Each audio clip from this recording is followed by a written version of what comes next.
At syempre, Mayor, laging iniugnay ang peace and order sa economic stability.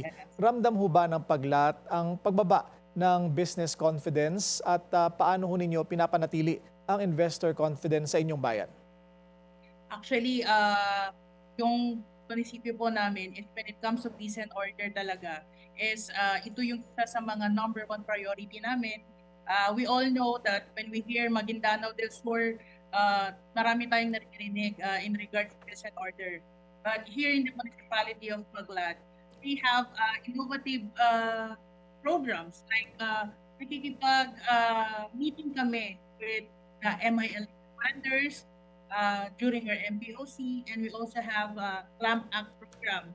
This is a collaborative work sa AFP, PNP, and as well as other security sectors para po mapanatili natin yung peace and order.